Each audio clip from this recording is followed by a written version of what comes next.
Assalamualaikum warahmatullahi wabarakatuh. Halo teman-teman, welcome to Stadira, Study with Safira. Kali ini kita akan membahas topik yang sangat krusial bagi mahasiswa, sesuai dengan judulnya yaitu karya ilmiah. Sebelum kita bedah satu persatu, apa sih karya ilmiah itu? Singkatnya, karya ilmiah itu adalah dokumen yang memuat hasil penelitian atau pengkajian yang dapat dilakukan di berbagai bidang ilmu pengetahuan.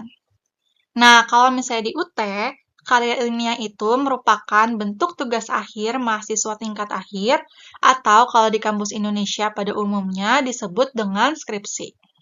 Apa sih yang membedakan karya ilmiah atau karil dan skripsi? Aku tampilkan dalam bentuk tabel, di mana ada perbedaan kriterianya antara karil dan skripsi. Pertama, dari segi isinya. Karil itu terdiri dari abstrak, pendahuluan, metode atau kerangka pikir, hasil dan pembahasan, serta simpulan dan saran.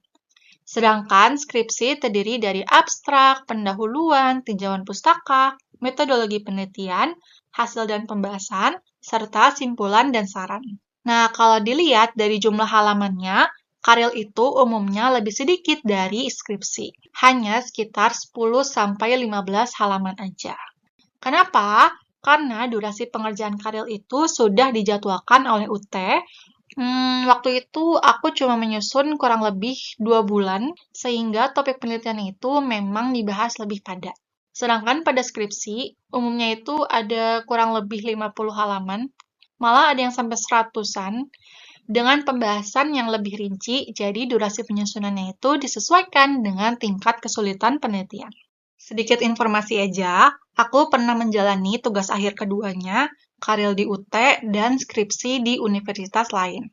Di UT, aku ambil studi ilmu komunikasi, sedangkan di universitas lain, aku ambil studi ekonomi Islam. Makanya, fokus topik penelitiannya itu berbeda. Topik yang aku ambil untuk karil itu lebih mengarah ke green marketing, meneliti cara kerja perusahaan dalam mengangkat sustainability, tapi dari segi kajian teori dan penelitian terdahulu. Kalau untuk skripsi, topik yang aku ambil itu mengenai ekonomi kesehatan dengan subjeknya itu perempuan muslim di Indonesia.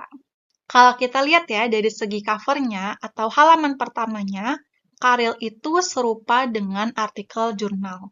Lebih sederhana dan memuat informasi yang lengkap.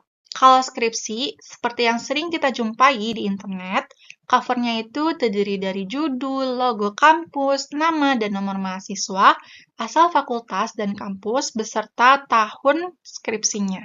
Karena video kali ini membahas tentang karil, kita bedah satu persatu bagian dari karil. Pertama, ada cover dan abstrak, atau tampak depan dari karil, yaitu halaman pertama dari karil. Nah, di halaman pertama itu memuat identitas karil dan juga abstraknya. Di identitas karil, ada judul, subjudul, kalau misalnya ada, nama lengkap kita sebagai peneliti, nama prodi, fakultas, dan universitas kita. Serta yang paling bawah adalah alamat email kita. Next, ada abstrak, yaitu pernyataan singkat yang memuat latar belakang, permasalahan, tujuan penelitian, metode, hasil penelitian atau kajian, dan implikasi yang disajikan secara informatif dan aktual.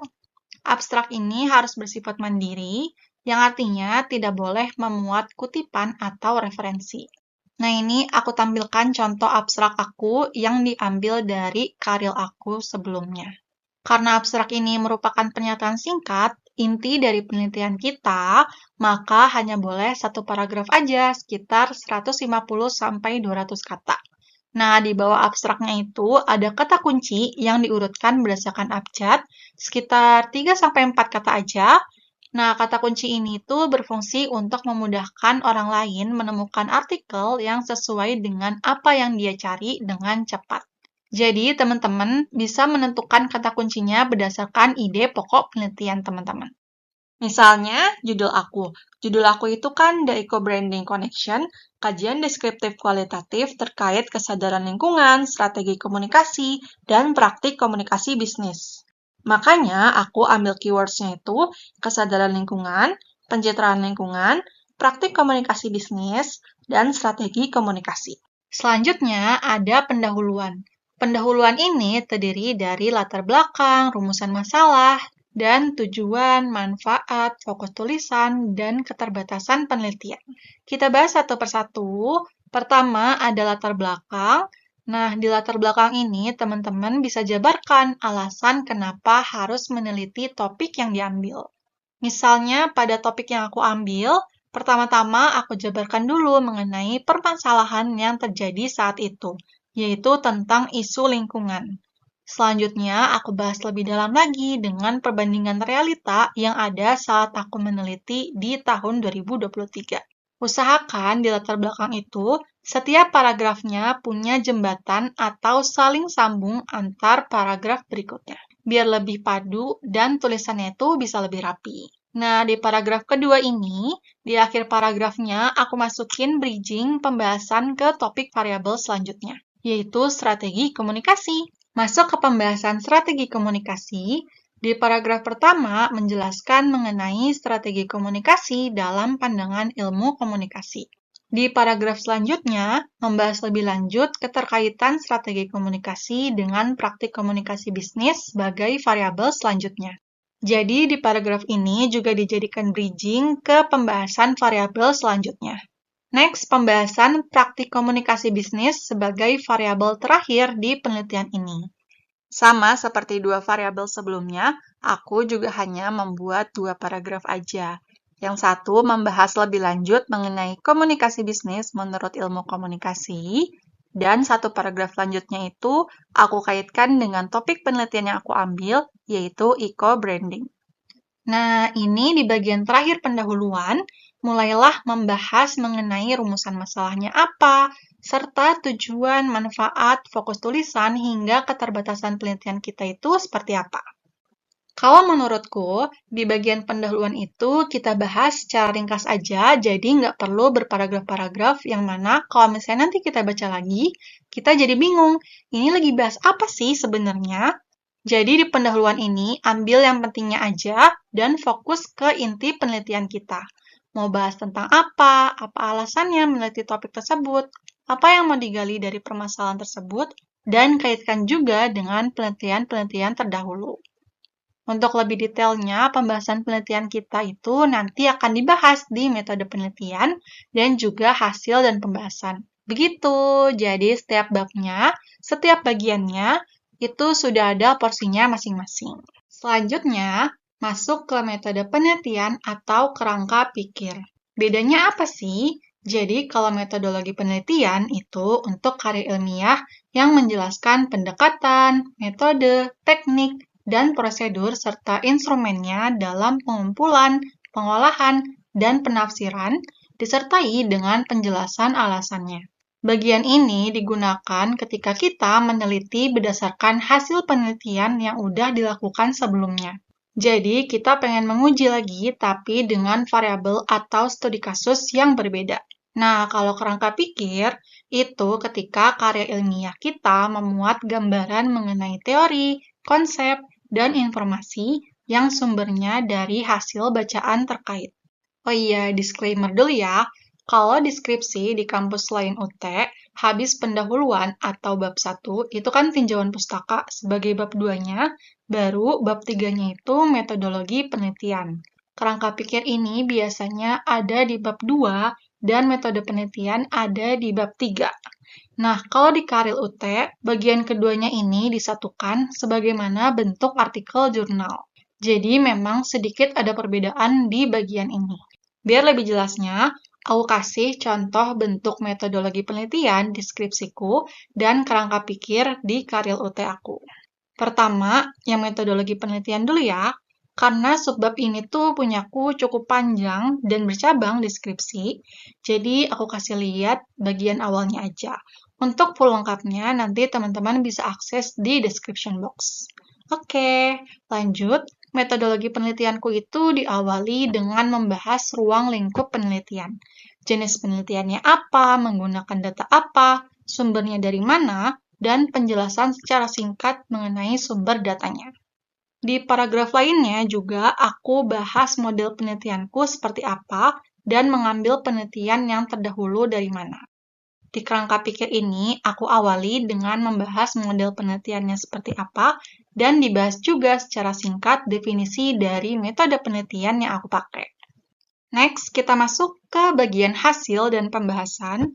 Seperti yang aku bilang di awal, di hasil dan pembahasan ini, teman-teman membahas data yang sudah teman-teman teliti berdasarkan topiknya secara detail. Aku jabarin penjelasan singkatnya, biar teman-teman nggak bingung dan nggak jadi ngalor ngidul ketika memulai bagian hasil dan pembahasan ini. Oke, yang pertama, hasil harus jelas dan padat. Sedangkan pembahasan harus mendalami hasil penelitiannya, bukan mengulang bahasan yang sudah dijabarkan di bagian hasil. Nantinya, alur dari bagian hasil dan bagian pembahasan ini ketika digabungkan akan sesuai dan saling berkaitan, jadi saling nyambung. Hasil dan pembahasan ini bisa dibagi-bagi lagi jadi subbagian yang berasal dari tujuan, permasalahan, pertanyaan, atau rumusan masalah yang sudah ditulis di bagian pendahuluan. Intinya, di bagian hasil dan pembahasan ini ialah jawaban dari pertanyaan yang sudah kita tulis di bagian pendahuluan. Oke, paham ya? Next, kita masuk ke bagian hasil terlebih dahulu. Nah, di bagian hasil ini, data yang sudah teman-teman olah dibagi ke dalam beberapa subbagian. Disesuaikan lagi dengan rumusan masalah dan tujuan penelitian teman-teman itu seperti apa. Teman-teman juga bisa menampilkan datanya dalam bentuk visual, seperti tabel, grafik, gambar, dan sebagainya, disesuaikan lagi dengan penelitian teman-teman. Kita masuk ke contoh. Ini aku lampirkan perbandingan bagian hasil dan pembahasan aku di Karil UT dan skripsiku di kampus lain. Untuk di UT ini, aku pakai penelitian kualitatif dengan metode kepustakaan. Jadi, menghimpun beragam artikel dan buku terkait, lalu dikaji secara komprehensif. Hasil dari kajiannya itu akan dimasukkan ke dalam bagian hasil. Nah, kalau di kampus lain, aku pakai penelitian kuantitatif. Jadi, ada beberapa uji statistika yang harus dikerjakan, salah satunya itu uji McFadden ini. Nah, di bagian hasil ini, aku menjelaskan secara singkat terlebih dahulu nambah uji statistikanya apa, fungsinya apa, lalu habis itu aku hubungkan dengan hasil data penelitian yang udah aku olah. Setelah itu, aku jelaskan artinya apa dengan angka-angka hasil olah data tersebut. Next, masuk ke bagian pembahasan. Apa sih isi dari pembahasan ini? Jadi, isinya itu mencakup analisis dan interpretasi dari data yang sudah dijabarkan pada bagian hasil tadi.